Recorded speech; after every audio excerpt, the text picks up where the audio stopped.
आप सभी का इस वीडियो में स्वागत है। जब भी हमारे सामने कोई खतरा आता है तो हम या तो उस खतरे से लड़ते हैं या उससे दूर भागते हैं।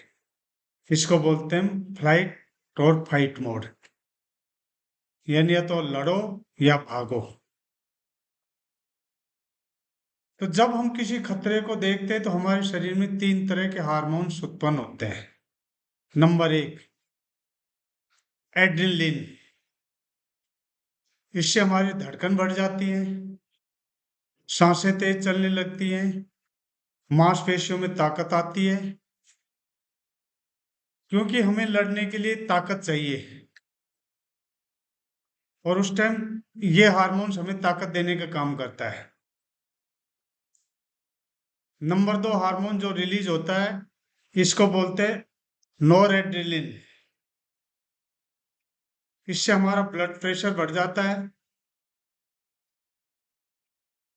ज्यादा ब्लड हमारी मांसपेशियों की तरफ दौड़ता है और ये हमारा फोकस बढ़ाता है, यानी उस टाइम अलर्टनेस को, सावधानी को बढ़ाता है।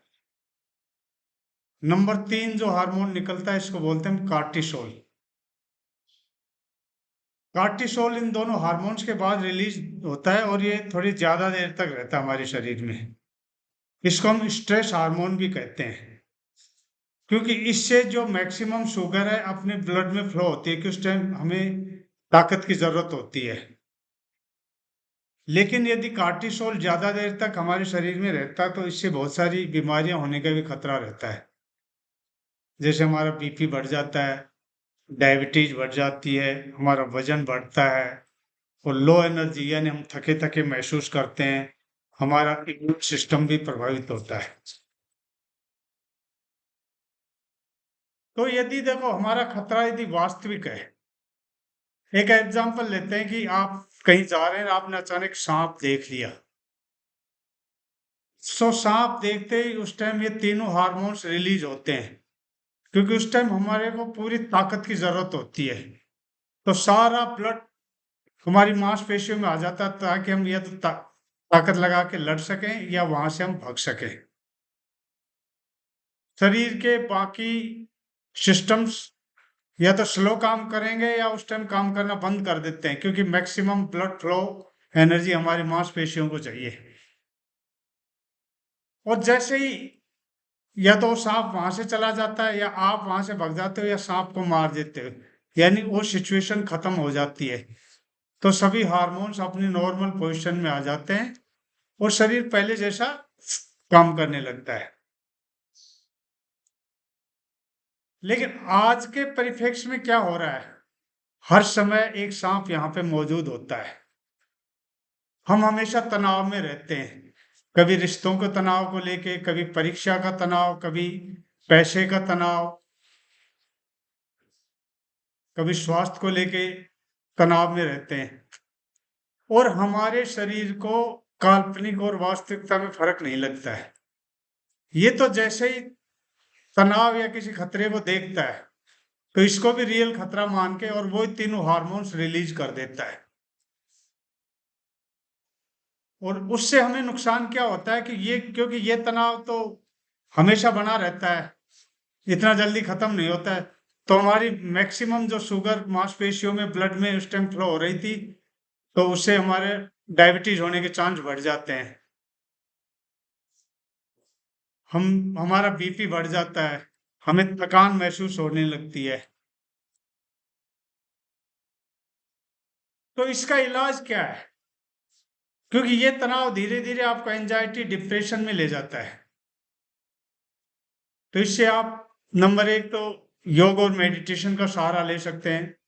उसकी मदद से आप अपने विचारों को कंट्रोल कर सकते हैं, जिससे काफी हद तक आप इस पे नियंत्रण पा सकते हैं। इसके अलावा न्यूरो लिंग्विस्टिक प्रोग्रामिंग में एक टेक्निक है जिसको एनएलपी टेक्निक बोलते हैं।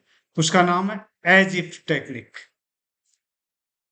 एज इफ टेक्निक में आपको क्या करना है, जैसे ही कभी टेंशन की स्थिति आप फील करते हो तो आपका उसको रिवर्स करना है। आपको एक गहरी सांस लेनी है और उसके बाद आपको कल्पना करना है वो सब चीजों की, जैसे आप एक रिसोर्सफुल अच्छी स्टेट में होते हैं, खुश मुद्रा में होते हैं, तब क्या होते हैं, आपकी बॉडी स्ट्रेट हो जाती है, चेहरे पे एक चमक आ जाती है, आपकी सांसें नॉर्मल चलने लगती हैं। उस कंडीशन को यदि आप किसी तरह सिमुलेट कर लेते हैं, यानी वो सारी कंडीशन पैदा कर लेते हो, तो जैसे वो कंडीशन पैदा होती है तो हमारे माइंड की प्रोग्रामिंग चेंज हो जाती है, क्योंकि बॉडी और माइंड एक मिलकर एक सिस्टम का निर्माण करते हैं। और जैसे ही माइंड की प्रोग्रामिंग चेंज होगी तो आपके अंदर जो टेंशन था, जो भय था, वो भी किसी हद तक आप में कमजोर पड़ जाएगा। तो बहुत ही सिंपल टेक्निक है, आप करोगे तो इससे 100% लाभ होगा। क्योंकि जिस भी स्थिति में आप टेंशन में होते हो तो उस टेंशन के बारे में आप ज्यादा सोचते रहते हो, तो टेंशन और बढ़ता रहता है। तो उस टेंशन के बारे में नहीं सोच के आप विजुअलाइज करो उस सिचुएशन की। जैसे एक स्टूडेंट परीक्षा देने जा रहा है, तो घबरा रहा है परीक्षा देने से मेरे साथ क्या होगा, कहीं बजाय इसके कि ये विजुअलाइज करे आंख बंद करके कि मैं परीक्षा हॉल में बैठ रहा हूँ, बिल्कुल सिंपल प्रश्न पत्र आया, मैं हर एक सवाल का आसानी से जवाब दे रहा हूँ, मेरा कॉन्फिडेंस लेवल बढ़ रहा है, मेरा रिजल्ट बहुत अच्छा आएगा। यदि ये सिचुएशन विजुअलाइज करते हैं तो माइंड की प्रोग्रामिंग चेंज होती है।